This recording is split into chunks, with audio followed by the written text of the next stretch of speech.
Whoa, man. One game left. Now, like, the first round is almost over for many teams. Many teams. Sidney Crosby. He's going to the World Championship.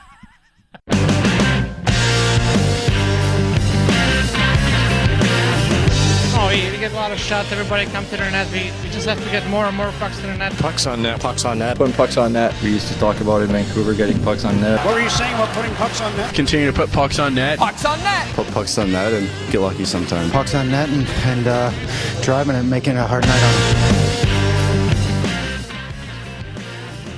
it. Live on tape from Geeta's apartment, her palatial estate on the 23rd floor. This is Pucks on Net, a Vancouver hockey podcast that doesn't talk about fantasy or fancy stats. And more than likely, we're not going to talk about the Vancouver Canucks because that was an old era that doesn't exist anymore. You just talked about them. Over. All right, let's get right into it. Marcus Granlund, the pros and the cons. The first 20 minutes of the show. Are they bringing him back? I hope not. Don't launch us into a conversation that's legitimate, Geeta. Paul has feelings about this. He's hot. No, I just, you said we're not going to talk about the Canucks, and we've already just met our quota and some. We've wasted far too much time on them. It's an audio podcast, so I will say to the listeners at home, supporting their respective Golden Boys. Geeta's wearing a Austin Matthews jersey, but most importantly, Paul's rocking his Colorado Avalanche. Colorado Avalanche.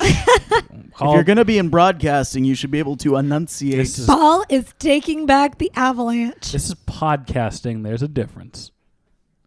Only in your mind if you say there's a difference. Paul, if this is broadcasting, I'm going to have to get a traffic report from you on the twos. Paul's perfect Stanley Cup final is the Columbus Blue Jackets against the Colorado Avalanche.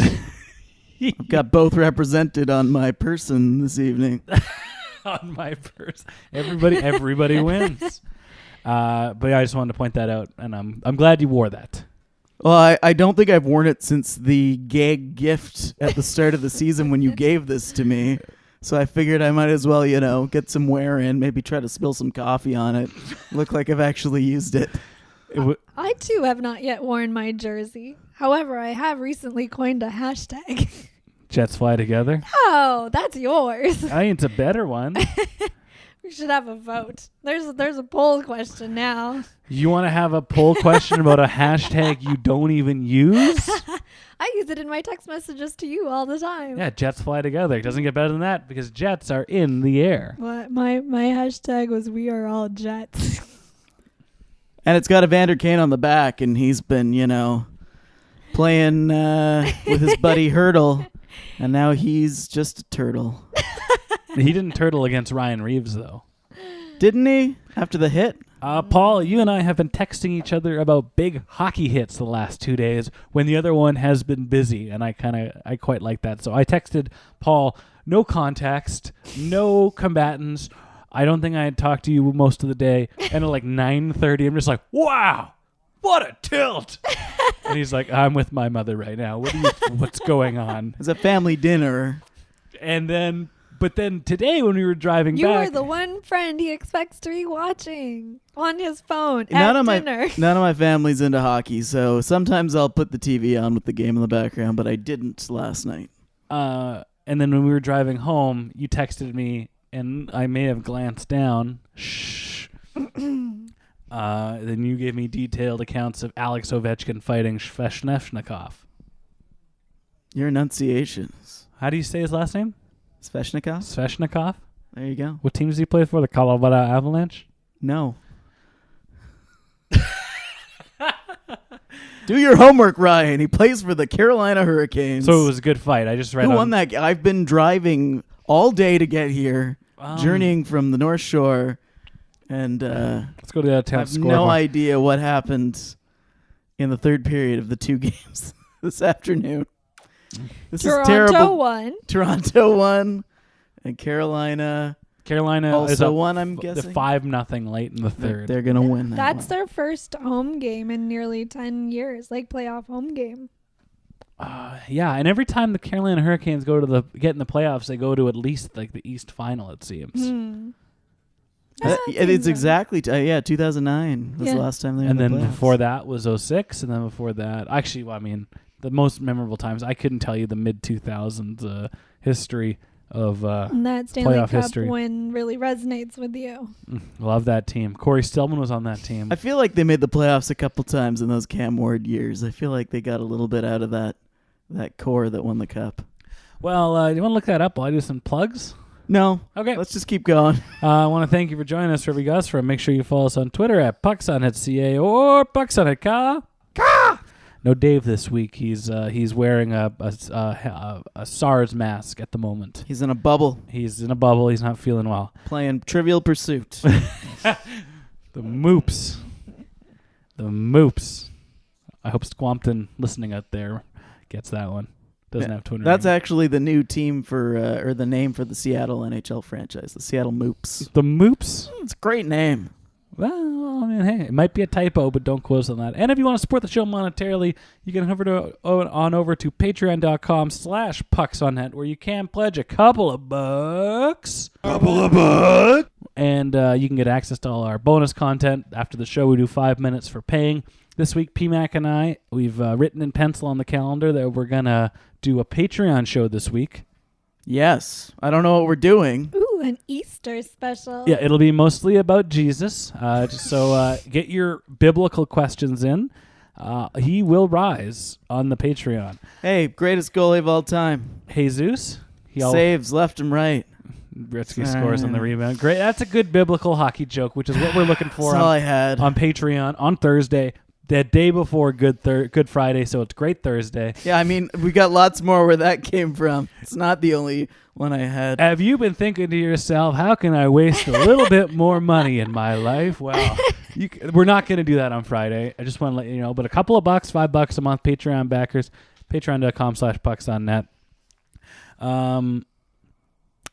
They totally did miss the playoffs in 07 and 08. You're right. I'm so...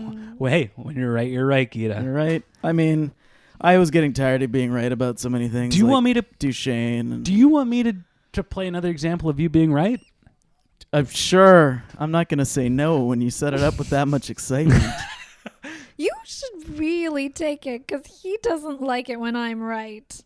Pretends that doesn't happen. When did you say Nylander was going to be ready for the playoffs? I got a Kelly Rudy quote here that might say otherwise. My name's Ryan Chapp. I'll be your host for the evening, by the way. On our new couch is Geeta. I'm just here. And that's P Mac. P Mac. Matt Duchesne Booster Club meets at the Denny's on on Kingsway at 11:30 tonight. Is that right? Hey, speaking of Denny's, I didn't know they knocked down the one on Broadway. Neither did I. I thought that's where the meeting was. Yeah, but it's like I moved. A bunch of us are going to be in an empty parking lot. They built another Denny's 2 blocks over. Oh, okay. Near Burrard. Is it a nicer Denny's? Yeah, it actually is a swank ass Denny's. It's the old Cactus Club. I just found out they turned the Ricky's in South Surrey into a fitness world. I was shocked because that's been there since I was born. And my mom goes, "What's Ricky's?" Because we had never gone. I said, "Oh, it's kind of like a poor man's Denny's." So you went into Fitness World, like give me a lumberjack slam, give me a well, whatever the Ricky's equivalent to a lumberjack slam is. Give me an all-day basic with a sourdough toast. I'm like, that's gonna be $24. Sir, this is a fitness world. Sir, this is a walking meme here. I'd like my poached egg soft. It's like that's gonna be $24 for eggs. No, a month. Oh, that's actually very reasonable when you think about it. So I need to do this more, but I had an epiphany. Got it right the first time, where something P-Mac said on the show, not last week, but 2 weeks ago, really stood out. So we're going to do something we need to do a bit more on the show. We're going to go and check the tapes. So for those listening at home, I've plunked up my cassette deck next to the mixer on my computer, and I'm just going to pop this tape into the cassette deck. Hang on. Just got to get it ready here. And I think I just got to rewind it here 1 second. Right? Nazem Kadri can surprise you once in a while and do some horrific things. And that'll be the end of Kadri there. It's the hit was not called on Marleau, but it was a reaction of Kadri that drew the arm up of Brad Meyer immediately. And He's gone. It's DeBrusque. DeBrusque made the hit on Marlowe, and Kadri went right after him. Or those two have just been at it tooth and nail. But they've got a body or two in their lineup that are just bad. Unpredictably can throw a hit that might change how a series is going. Let me just get this tape out of here. There we go. That's just fumbling it here. Yeah, and they said he's gone. He's out of here. He's out of the whole series. Which the Boston Bruins played pretty good tonight, or the Toronto Maple Leafs did. So that whole series thing could only be a whole series because they may not need that distraction. They might not want that distraction in round 2. Mm-mm. It's interesting. I do think his history came into play with this because I might venture to say Thornton's, which he got 1 game for, hit, might have been worse. Okay. I mean, Kadri's involved a stick, which I always think is probably worse than just a straight-up hit.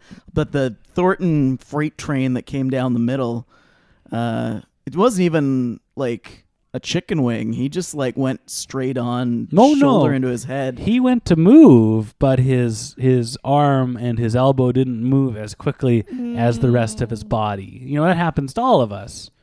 Well, I mean, some of us are moving a lot slower these days, and Jumbo's pretty even old. older than we are. But Nazem Kadri, it came out right before game time that he was suspended for the rest of the first round. Yeah, which could be anywhere between 2 and 4 games. Yeah, that's correct, yeah, because they're going into game 3. Yeah, well, again, it was before today's game. So. A simpler time. Yeah. When all was panic in Toronto land. But the Toronto Maple Leafs just won. We just finished watching that. They looked pretty good from what I can gather. P Mac, you caught most of the game. Did they somehow play better without Nazem Kadri in the lineup?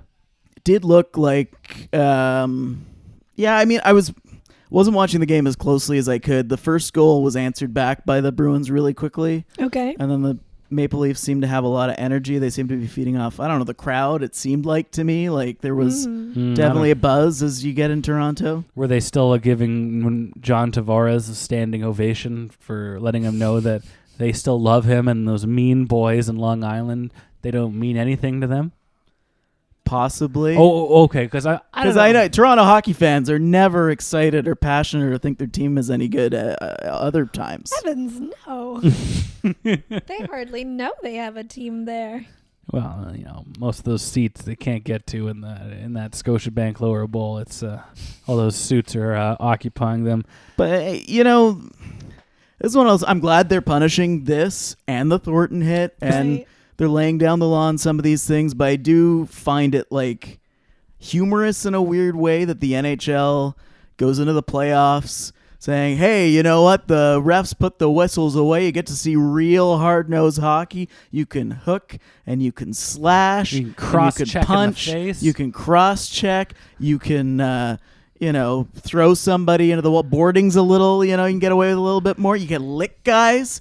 This is going to be a hell in the cell, and everyone's going to love it. And then it's like, well, wait, you hit a guy with your stick in the head? Oh, wait a minute. Oh, you got in a, scuff. Then they all of a sudden start punishing things. It's like they're encouraging violence to this extent, and then they, oh, wait, no, sorry, no, that's not allowed. It's a weird... Is it this particular series though? I understand that the spotlight would be on it only because it's such a high profile matchup, but it's also a matchup with a lot of history, and it was always going to be a really chippy series. Well, So would you not officiate it tighter? You'd think, and with the God bless the reputation the Bruins have. And one Maple Leaf has. You'd think that it would have been called a little tighter, but they basically let absolute chaos begin in game 1. Okay. And it kind of seemed like how far does that Nazem Kadri and Jake DeBrusque go to piss each other off and try to hurt them? And now you're starting to see that in the Sharks and the Golden Knights series, right? Because there's been a lot of brouhaha. Chippy hockey that wouldn't probably go early in a season, but is totally fine now. I think you're just seeing a lot of players getting frustrated, and everybody wants them to play on edge, and they spent the whole season going, where's the hate? How come these players don't hate each other enough? There was countless Hockey Night in Canada's of Brian Burke saying, I hate watching the players speak to, have a couple laughs in the warm-up. You guys should hate each other. So now we finally get them hating each other, and now they're trying to, murder one another, because if you say, hey, keep towing that line, keep pushing it to the limit, but don't push it over the limit, they're going to push it over the limit. And especially with Nazem Kadri, who has a storied history of pushing it to the limit and then going overboard.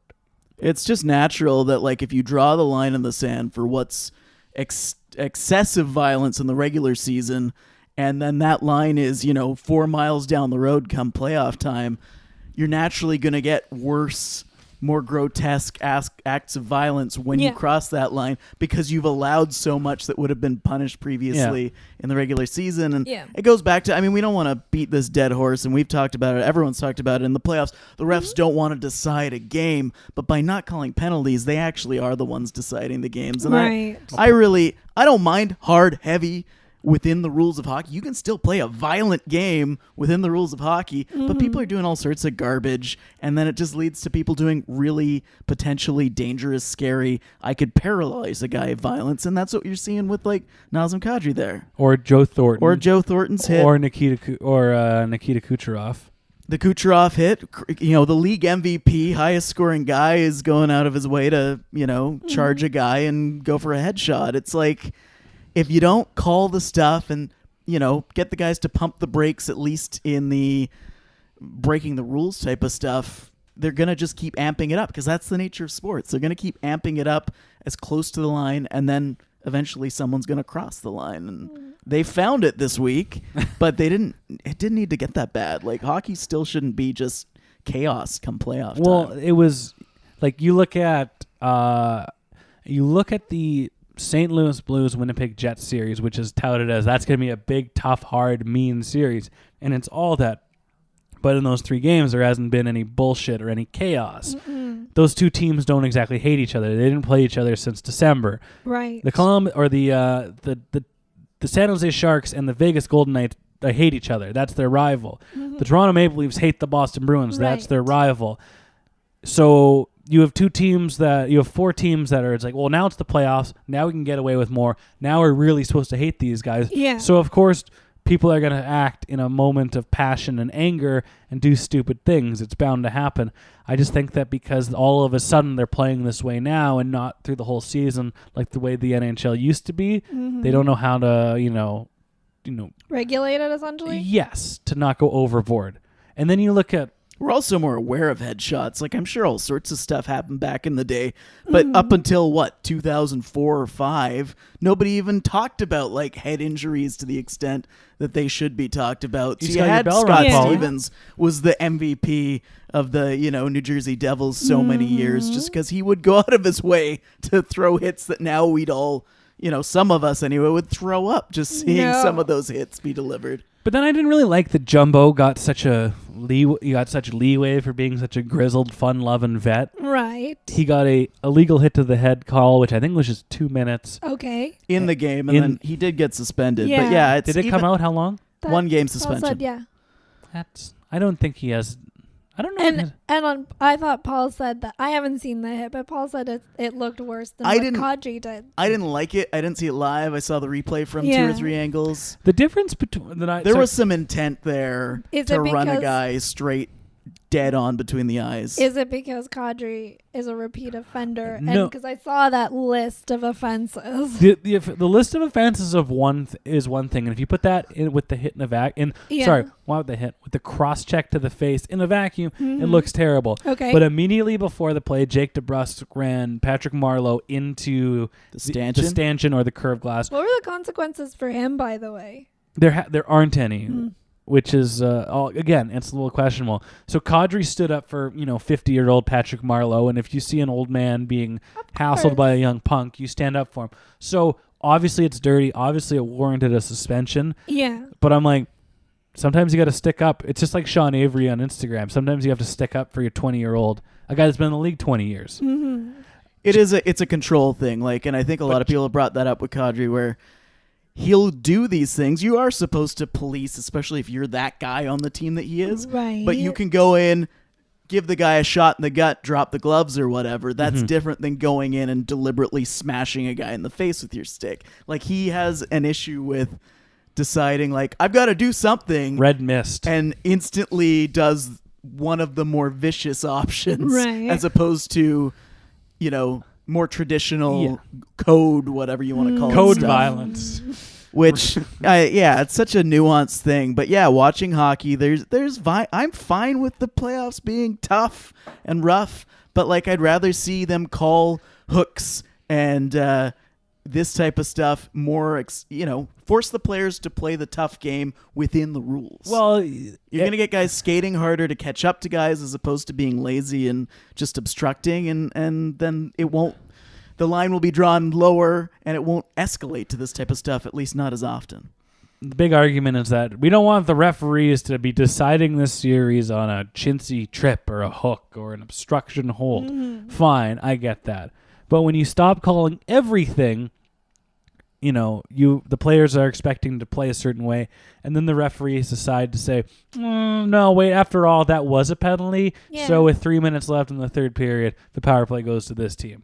So they are deciding the series just in a different way. Yeah. I need to cough. Yeah, no, it's definitely a matter of, for so long they've said they don't want the referees to decide, but that's what they're doing. We've seen this for years, and we're trying to move away from just... It's not. Some people will equate it to taking toughness out of the game. It's not taking toughness out. It's taking obstruction out. It's taking little acts of chippy, unnecessary violence out of the game. Yeah. And you're still going to get the scrums. You're still going to get some fights. You're still going to get whatever. But it's just reducing, really make players answer when they do just dirty crap that doesn't need to be there. And this is the eventual outcome when you don't call it. This quote came out this afternoon from Ryan Reeves. Yes, I think I've seen this one. On Jumbo. I don't know. Jumbo's what they call him when he goes to the World Championships.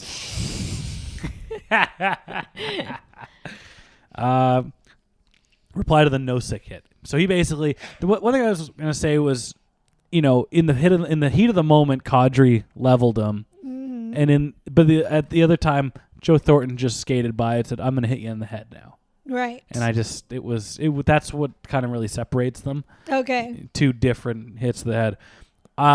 Ryan Reeves, I've got a buddy with a grandpa who's going through the same thing. He can't see real good because he's getting old, needs glasses. If he gets suspended, he's going to have a hard time seeing from the press box. And I like that Ryan Reeves. Yeah, I don't mind that type of stuff. It's one of those things, again, bulletin board material. Yeah. It's not that bad. It's funny. Well, Jumbo's made a whole career of being a snarky, smug Quippy. asshole. I'm not... Yeah, it's one of those things it's fun. I'm glad. I don't want to discourage players from doing this. As a player, if I were in their shoes, I would maybe save that for after you win the series. Oh, fuck it. But that was a great game 3 last night. I want to see game 4 now. I want that. I want Ryan Reeves shooting his mouth off. Yeah. Because if Jumbo can make a potentially Hall of Fame career of saying whatever he wants and doing whatever he wants, he's just getting a Drew Doughty taste of his own medicine. And it's from a younger, tougher guy. And I'm not looking at it from the perspective of what about Joe? It's not a whataboutism thing. No. It's not what about Joe Thornton. It's both of them if they say stuff like that. It's a lot of people got mad PK Subban bringing his mouthwash to the game. It's stuff like that where you go, that's a friendly gesture. gesture. I enjoy it. Sidney Crosby and PK are best friends. They spend all that time together in Sochi, and I think penalty kill Subban. That's his full name, just like Yumbo overseas. I mean, if Nashville goes out in the first round, they could be holidaying together in Europe. They're going to be with Yumbo in Slovakia. And he's going to say, hey, Sid, I know the lines got crossed and there was a miscommunication and I bought you this mouthwash and now here's some fancy Slovakian mouthwash. Because as we were told, it's really hard to find those kinds of things. Yeah, so... And then Crosby's going to have him, I heard you like chickens, but I think something got lost in translation here. Anyhow, I'm not slamming these guys. I love some character, a little bit of trash talk. I was just bringing up the counterpoint to that. And that series is amazing right now. San Jose, Las Vegas, those two teams legitimately dislike each other. What did you think of Evander Kane dropping the gloves with Reeves? I have a couple feelings about it. It warranted a text from me to you. That's a fight I've wanted to see for years. I like that he's willing to do it, but at the same time, San Jose is going to have to be really smart if they want to win that series. Las Vegas is a very good hockey team, and a guy like Kane is probably better served ticking off Ryan Reeves and then skating away. But I know that's not the type of guy he is, and I know some people would complain about it, but he's going to get schooled every time he drops the gloves. Ryan Reeves is just a bigger guy. I got more. He's also the best fighter in the NHL. Yeah, but I like that about him. He fought Zdeno Chara this year. Oh, and I can appreciate that as well. But with a guy like Evander Kane, if he can get under someone's skin and then skate away and make them lose their cool, he's much more effective doing that and then scoring goals on them on the power play and stuff. He's doing that. He's definitely agitating them. He's just also doing the follow through. Yeah, it's a balancing act. But with Ryan Reeves, it's one of those, or Zdeno Chara, you're going to get the crap kicked out of you. But it's going to rile up the other team and their fan base. So there's a lot to think about there. Turtling. You got it depends on when he's doing what. Yeah. You got to do that. You got to fight it. And I love that he did, and it was incredible. And it's when during a game. Like, is this going to impact the game? Is this game already gone? If you really want them to make an impact, they should have Marty Jones fight somebody, because then maybe he'll injure his hand and they'll have to put a different goalie in because he's not playing very good. I don't think they have any other goaltenders that you would want in, though. Aaron Dell? It's a Dell. From the Silicon Valley? It's an appropriate name for the region. But anyway, I don't mind Kane doing that, but at the same time, I kept thinking, like, he should just be pissing these guys off and skate away. And you're going to do a lot more damage to the Las Vegas Knights. Not if they're playing the Boston Bruins, as we learned here in this fair city. Yeah, not if the refs aren't going to call anything. God damn them. I love watching the Toronto Maple Leafs in Game 2, getting absolutely bullied and pestered and swatted around by the big bad bees, and them looking at the ref like they're a bunch of Canucks. Because now you know what we were going through 8 years ago. And I hate that we always bring it back, but this is it looks like they smartened up, and maybe with Nazem Kadri out of the lineup, they're not really there. There isn't that game to play. Okay. But they were getting the same treatment. I don't know what it is about Boston that gets this free pass where we're going to keep punching you in the face, and because you looked at me looking for a penalty, I'm not going to give you 6. Boston for so long has been built on teams, though, that like get away. They're better at doing the things that you get away with in the playoffs, but not in the regular season. So that's why just the model of their franchise for so long has been violence. That when the whistles get put away, it works to your advantage. But it's not even violent. It's just schoolyard bullying. Like, well, call it what you will. That's what I'm talking about. But it's punches. It's like jabs to the face with a visor and gloves on, and then you know that you're gonna look at the ref and you're gonna go, "Where's the penalty for that?" And then the ref's gonna, Not to mention, it happens in such an abundance that you're right. You can't give 6 of those penalties at once. Although if you did, they'd probably think about it twice before they do the stupid stuff the next time. Violence and intimidation is such a huge part of this game, and God bless the Boston Bruins, with the exception of Game 3 that we just watched, that they can use that to their advantage, that they can scare and piss off an opponent into taking dumb penalties and not fighting back. Well, and you brought up 2011. Oh, geez. Everybody take a drink. But I was just thinking, Alain Vigneault is the man. He's the Mahatma Gandhi of the NHL. Like, let's not respond with violence. Take that violence and then score on the power play. Well, now he is headed to the Philadelphia Flyers, to a town that loves, violence. Pacifism, right? Whole lot of violence. It's a perfect fit. I was about to in, play. There were Philly. a lot of angry people responding to the Philadelphia Flyers Twitter account tweeted out, Yeah. "Welcome to Philadelphia, Alain Vigneault." There are a lot of people not happy. I think between his lack of results with the New York Rangers and his reputation as being a non-violent hockey coach, and then he's going to receive a lot of flack in Philadelphia if they don't win a lot of games very soon. You're saying he's not gritty enough? Oh, I think were you the one suggesting that it's been him in the gritty costume? Same body shape. Let's be honest.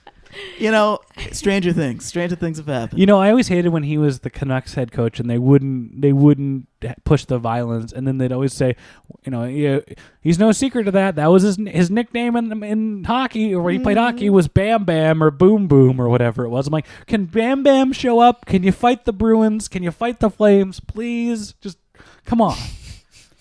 Part of it with Vigneault is the type of team he's got built in front of him. I think he knew with that Canucks team that their best bet was to play the high-tempo offense, and they didn't have the grit to play that type of game. And as we've discussed, They had 4 really good fighters on that good year. who are your fighters? Bieksa, Rafi Torres, they're- for a part of it, they're- Rick Rippon. They're guys that can fight, But but can do other things as well. And overall, anyway. Score goals and win games. Boo, yawn, snooze. Don't worry, they don't do that in Philly that often. Yeah, we want blood. Just look at the Flyers. Look at all the success the Flyers have had. Anyway, the point I'm bringing up is if he has a different type of team in front of him, he may not coach exactly the same way. That had a lot to do with building a team around the Sedins, and even a Ryan Kessler, who can be a heavier player, isn't a fighter per se. He didn't have those things in New York. Yet he still managed to get that team to the finals. He made that team win by committee. I don't think anybody was scoring over 25 goals. Well, maybe Marion. No, not Marion Gabbert. I don't know how that team made it to the finals. It was on good goaltending and just super structurally sound. Yeah. And they were very smart and very organized, and cerebral, like the Canucks were. They were a team that we have to play this way, we have this power play, we have this penalty kill, and if everything clicks and works, we win. And they did a lot. Yep. And if he can take that structure to the tire fire in Philadelphia, where people are running around, there's just gritty, drunk off his ass, chasing people, that he could really turn that team around. Because last year the thing that really stuck out to me was they made I think it was on 31 Thoughts. This is a team with a lot of big names on it, a lot of talent and no success, no identity.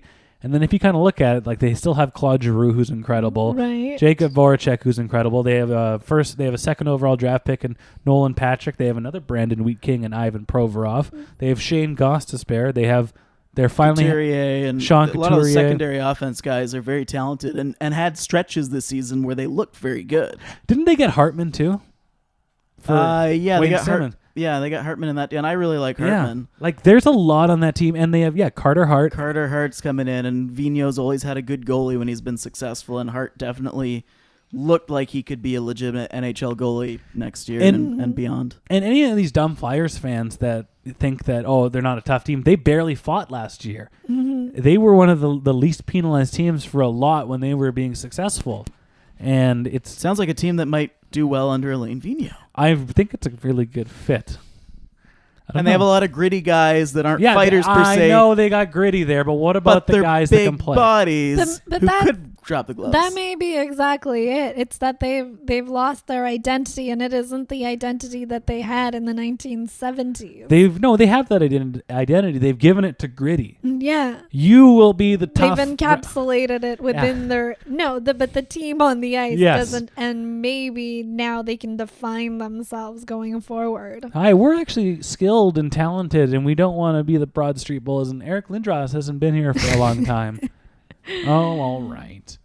They have a hotshot second overall draft pick who should have probably gone first overall, except for the last 2 months before the draft. So this isn't a Bobby Clark team.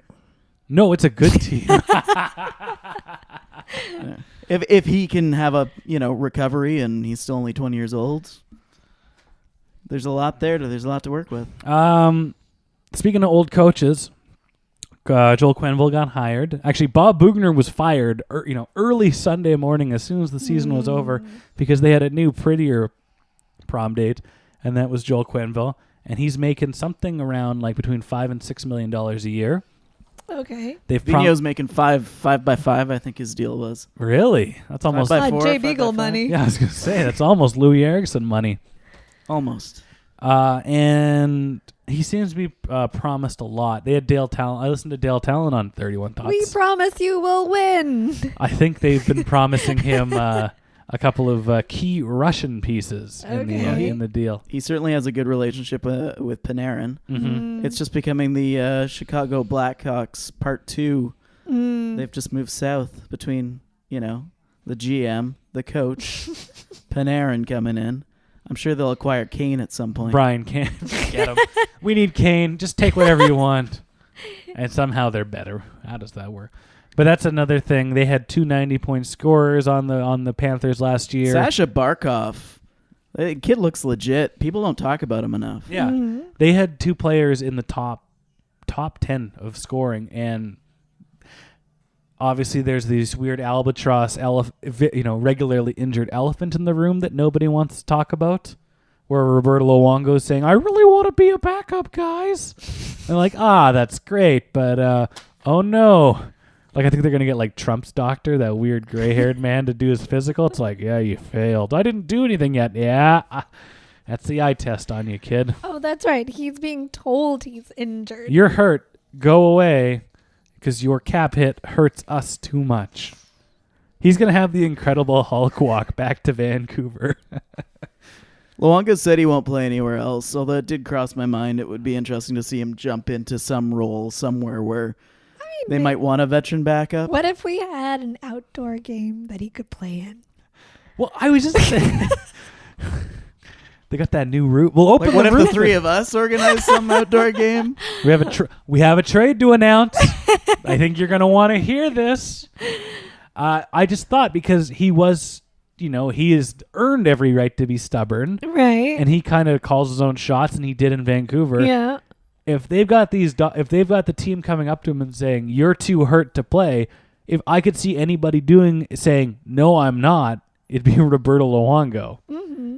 Then he'd take to Twitter a la Trump and tell people, and I'm not injured. And he'd be wearing his red Florida Panthers hat. It'll be interesting. He could be useful to a parallels. team if he was willing to move, although he said he doesn't want to move. But even like a Pittsburgh, you look at them right now in the playoffs with a young goaltender who has been great in the past and had great experience. Pittsburgh, but you they got some money.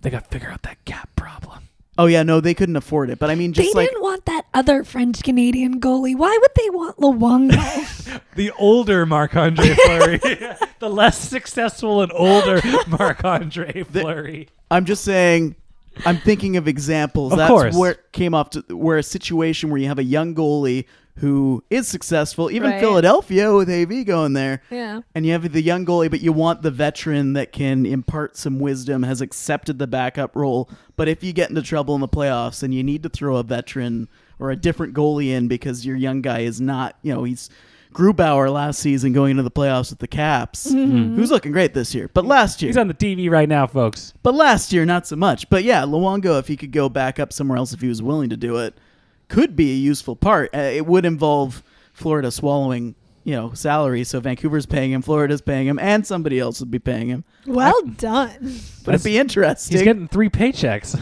Yeah. That's not exactly how it works. He's double dipping, Paul. That's the dream right there. It's the same money. There's just different logos on the corners of the paper coming to him. It's in smaller portions. All he cares about are the faces on the bills he's taking out. You know what I'm saying? There's more pieces of paper to deposit in the machine. All he cares about is the greenbacks. Let's go to the Pucks on Net out-of-town scoreboard / Colorado Avalanche Booster Club. P Mac.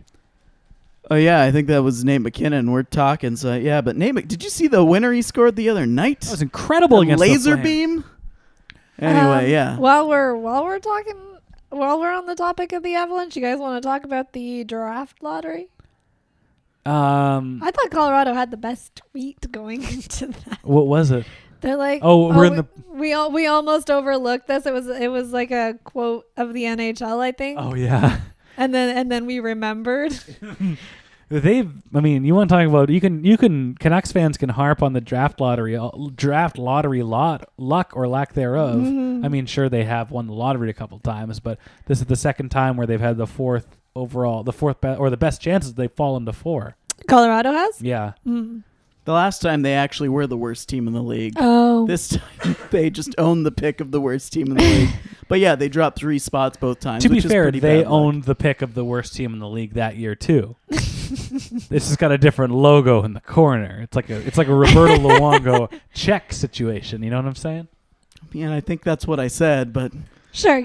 Okay. yes. Potato. But yeah, anyway, But- that Nate McKinnon guy, they did win the lottery that Yeah. year, and he's doing pretty okay. Luongo Lagongo. Am I right but here? Taylor Hall, that guy's got some luck. Well, I mean, he did have a luck many years ago because he always kept failing his boating. He couldn't acquire his boating license. Have you seen those tweets? No. So Are those old player tweets? yeah, it's not a Jordan Bennington situation. Okay. It's more of I'm a young doofus, and he's like, God, I just can't. I keep failing my boating exam, and he couldn't pass his boating Just put an test. N on the back. If only it was that easy. But Taylor Hall, who the more and more I learn about him, and the more colorful of a character he shows, the more I like him. Mm-hmm. He tweeted this. They talk about Gretzky's 92 goals or Sittler's 10 points in one game as records that may never be broken. But winning 5 draft lotteries in your first 9 years in the league in 2 different draft lottery eras, no less. This is a record that will stand With forever. 2 different teams. Yeah, in 2 eras where it's like, we need to make this a little bit harder for Taylor Hall to win. And by golly, if he didn't find another way. That was really funny. So lucky that he's missed the playoffs his entire career, pretty much. Except That's that how one, you win the draft lottery. except that one year when he won the Hart Trophy. Yeah, Oh. how far did they make it in the playoffs that year? That is not It doesn't matter. Anyway, They probably put up a banner, champions. If only they were playing the 2019 Tampa Bay Lightning instead of the 2018 Tampa Bay Lightning in that series. I'm just going to say, if this keeps happening to Taylor Hall teams, it's not a good sign for his career that he's missed the playoffs that much. There are 29 other teams paying Taylor Hall not to play for them. Well, they want him to come in. They want to bring Halsey in to win the draft lottery, and then they ship him out the door to the next team. I was just going to say it is interesting that they won the second time in 3 years, and there was conversation that if Edmonton should win, they might change the draft rules going into as soon as next year's. But now New Jersey unexpectedly wins again. Right, unexpected. And they go, okay, well, we might have to have some kind of rule about repeat winners. So if you win once, you're not in the lottery for the next 2 years if you miss the playoffs again. And certainly this rule will come into play just in time to bite the Canucks. They'll win like the 3rd overall pick next year and still miss the playoffs for another 2 years after that, but they won't be able to win higher picks. That's just how it works with Vancouver, right? When they make changes. That's usually how it works. Yeah. I don't know how we've gone 40 minutes into the show. Well, What did you forget to do? talk about the Tampa Bay Lightning? Oh. Well, I mean, we were trying to do those Tampa folks a favor. They They don't want to talk They about don't that. want to be talked about. Time of recording, it is a 7:35 p.m. Pacific Standard Time on Monday, April 15th, and currently the Columbus Blue Jackets, the Riverboat Gamblers of the NHL, have a 3-0 series lead on the Bolts. A couple of quick facts about the Bolts. For the first time in history, about this series, for the first time in history, Columbus has won 3 playoff games Yay! in one postseason. It's all due to Matt Duchene. Congratulations, Ohioans. For the first time this year, Tampa Bay has lost 3 games in a row. And they didn't show up in game 1. They showed up for a bit in game 3. Game 2, they were absolutely decimated. And the team is starting to show a little bit of stress, and they're a little upset. It looks like they're playing the Toronto Maple Leafs. That's right. Speaking of more suspensions. Yeah, Nikita Kucherov got suspended for a game for running... Marcus Nudivara. how do you pronounce that, Paul? Why do you ask me? I don't know. You were the pronunciation police to start the show. He just assumes you sit at home working through pronunciations. He sits in a cold, empty rink in the stands with a notepad. I'm sitting here looking over the notes, Kucherov. half paying attention to these two, and they just look at me in this dead silence on the air. In Like, my what have I defense, done? I don't look at Paula. I mean, you're probably right. I have to turn my head. It's comfier that way. Marcus Nudavara. Nudavara. It's pretty phonetic. Colorado Avalanche. It's not Sloshnikov. Here, let me give you two a tip. I've done a lot of play-by-play. If there's a name you're not sure of, just say it with confidence. And 90% of people listening, even if they know differently, they won't care. Well, I didn't mispronounce it. That's all Ryan. I didn't go to the Don Cherry School of Broadcasting like Paul. At Shmananelokov. All right, let's go. Got a guy from from Grimsby here, Bieska. This whole show started with Ryan mispronouncing Sveshnikov's name and mumbling through Colorado Avalanche. Let's just remind the folks how reality works. All right, English is Ryan's first language. Let's talk about Matt Duchene's first language, which is scoring goals. And now we're cutting to Paul. P Mac, we spent a year and a half ridiculing you with large hearts, with warm hearts. I wouldn't say ridiculing. More like forcing on you. Yeah, we forced on a fandom that resulted in a trend on social media. You're wearing the jersey because of that forced fandom. And Matt Duchene was traded again, and he looks incredible. He looks like a game changer. And He's everything you said he would be that cold winter's night. Yes, and Mark Stone's also been very good, and I had to defend him to you two earlier this season. So I feel pretty good about the way the playoffs are going right now as far as my ego is concerned. But yeah, Matt Duchene. How about that? Leading the way. Yeah, this is a weird series. Like, the whole playoffs are weird. You have the Pittsburgh Penguins who are going to get eliminated, and Mike Sullivan will probably. Are they for surely getting eliminated? They looked terrible. What are the chances that the Islanders will meet Toronto? in the conference final? Oh, is that when they would meet? Yeah, Toronto would face Columbus. Oh, okay. It'd be Columbus and New York Islanders in the next round. I haven't got the bracket. Does it get reseeded? No. Well, then It's division based. no. Then Columbus would play Toronto or Boston. Okay. And Columbus would beat Toronto. and then it's going to be a Carolina Hurricanes, Washington. Oh wait, they're the same division. Islanders. Hurricanes and Washington are playing right now. That's right. No, it could be that. That's what we're hoping. That'd be. They would though, wouldn't they? Columbus would beat Toronto.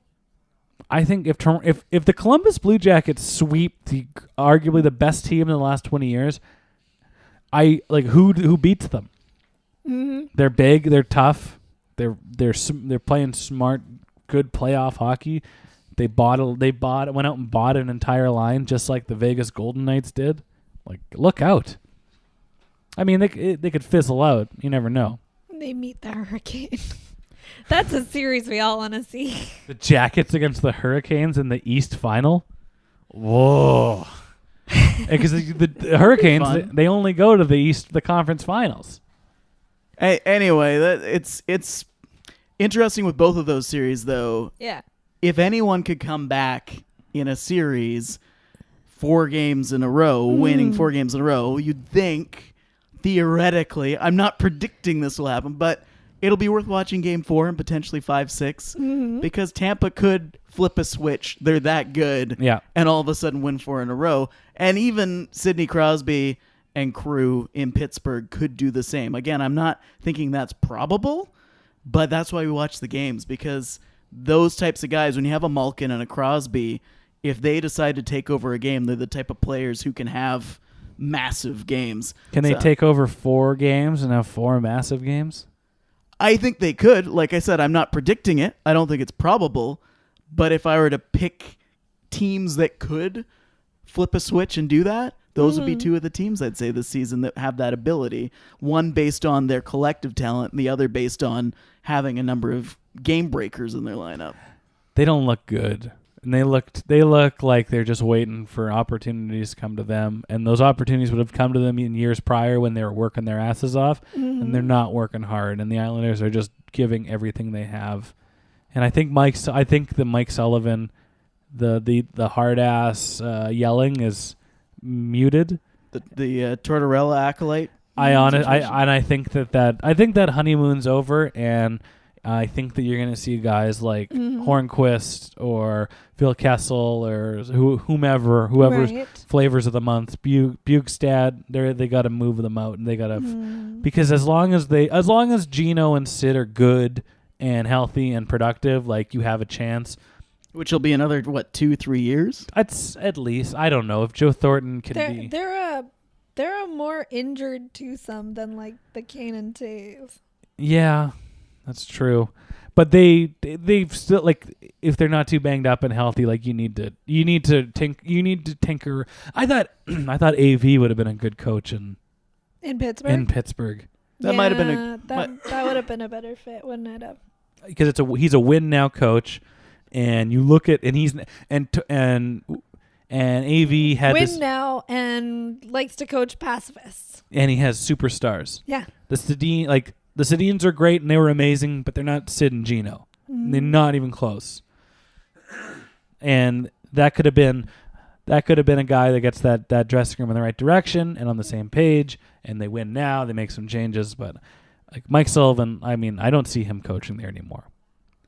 It'll be interesting to see what they do in the offseason, though, because you mentioned the salary cap. They are right up against the cap. There are no major contracts expiring this summer. The only contracts expiring are like $1 million-ish and less. So they're not going to be able to go out and buy their way out of trouble in free agency.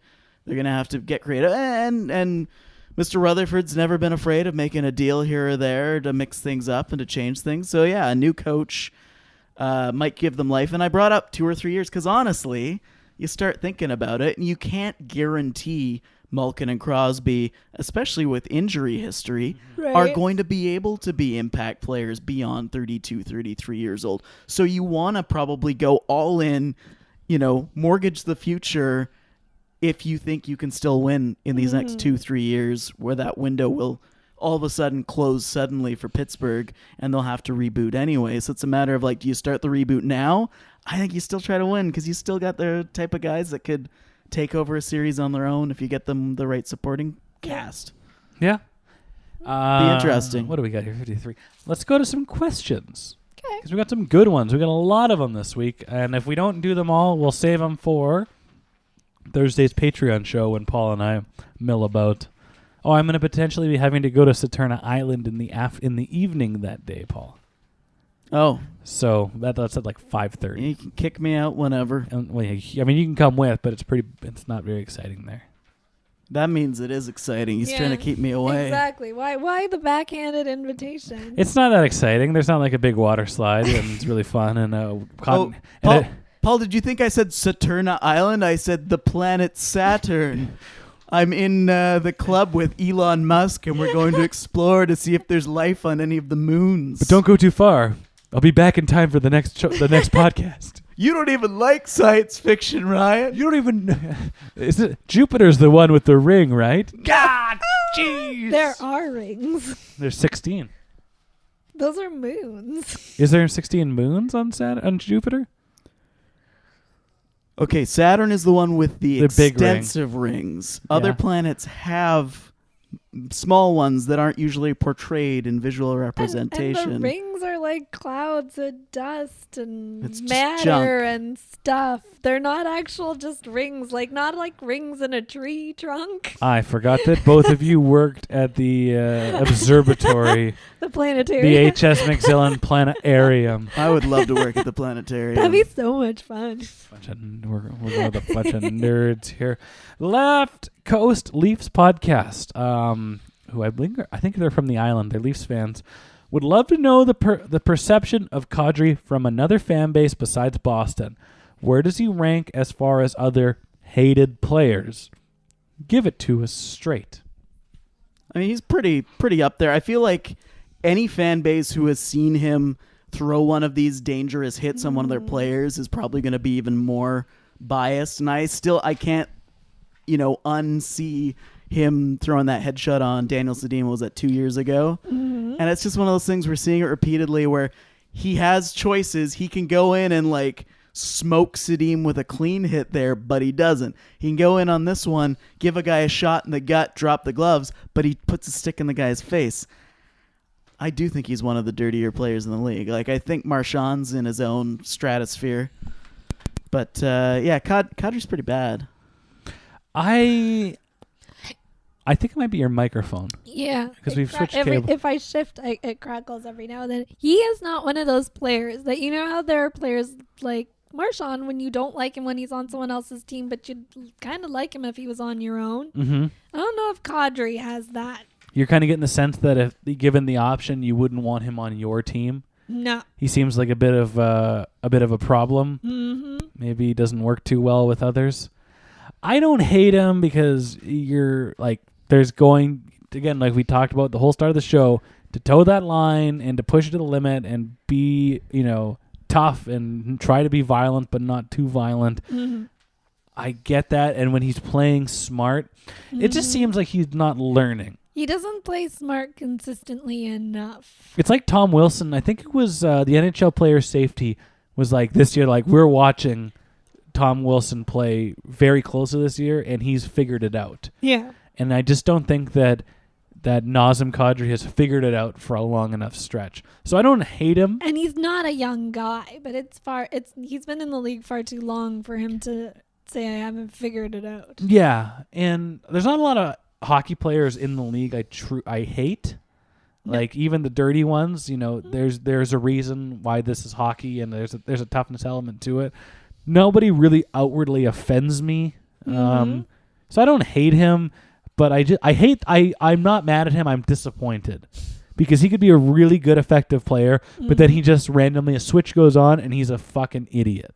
Mm. Yeah, no, I 100% agree. I think he's just a smidge away from being a much more dominant player than he is. And if he could just keep the killer instinct, but not lose control in these moments when he throws the dirty hit. Yeah. Right. If he can just stop himself before making those, because it seems like once or twice a season, he does something horrific. And that's what makes him a liability. There you go. And that can hurt your team. Yeah. Good question.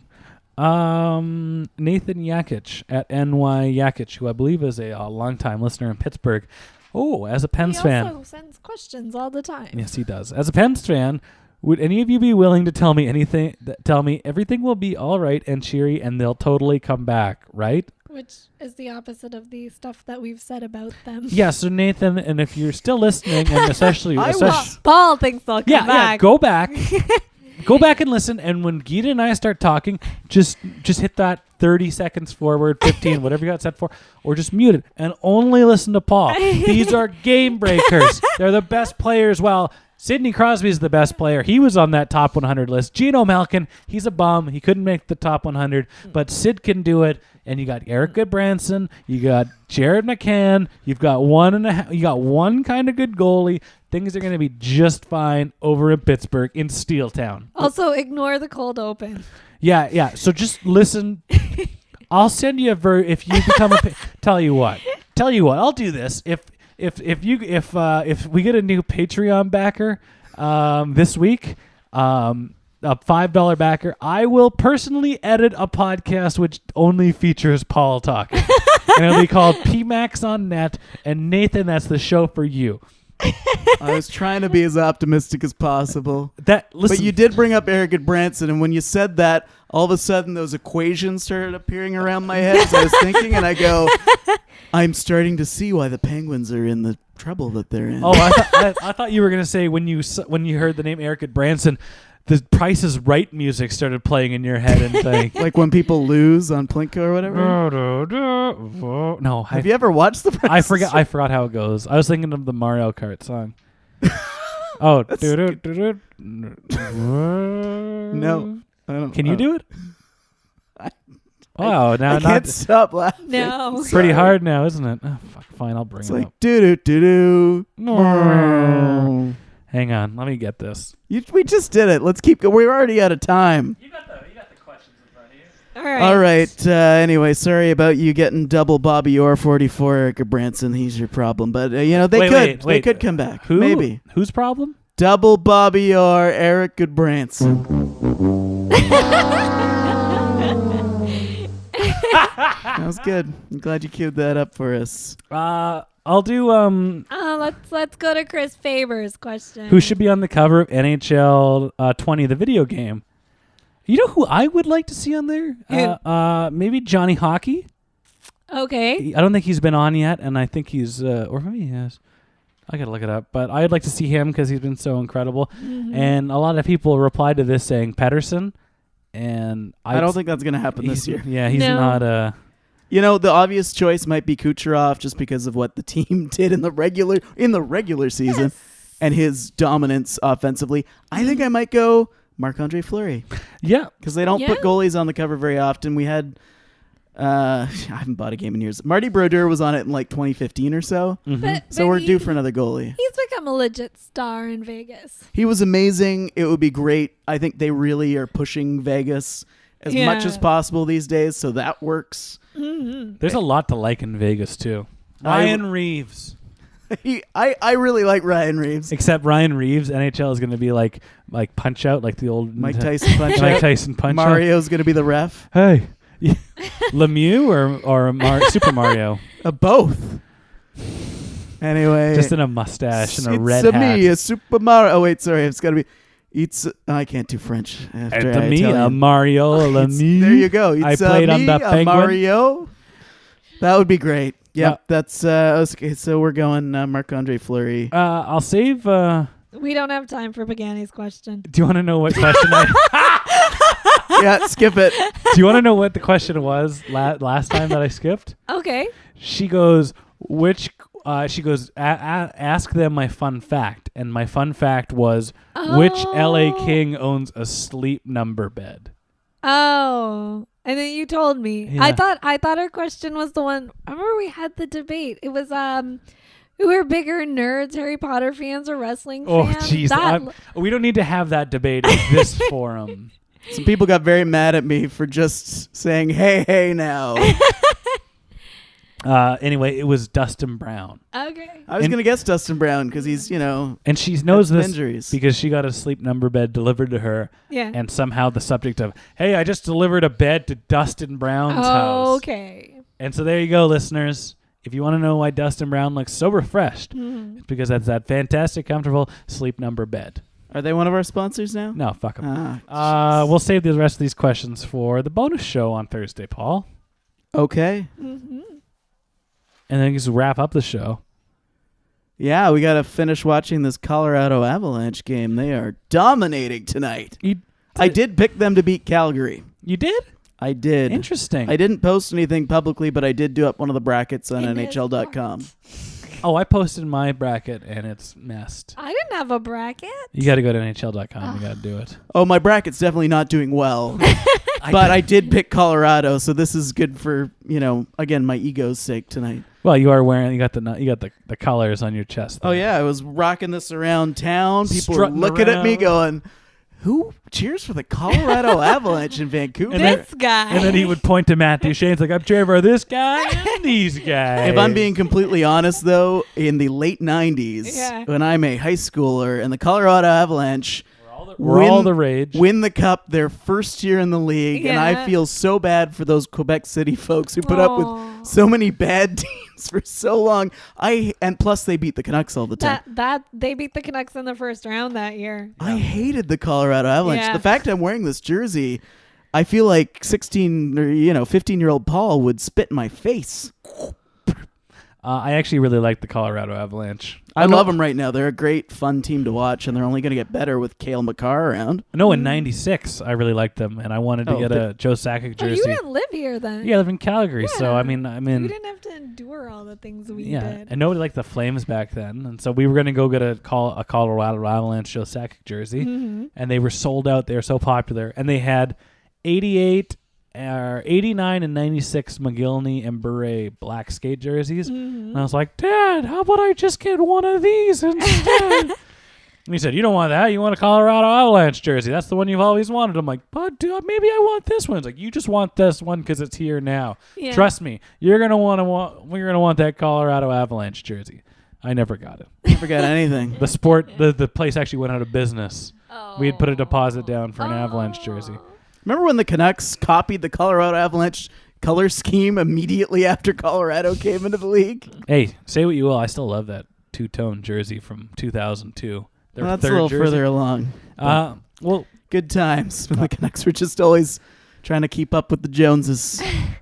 you just said that's further along. We'll try to keep this moving along, which is the name of the song that's playing or is playing now, depending on how much more we yammer. That's Lions in the Street. We haven't said their name in about 10,000 years. They're on all your streaming devices.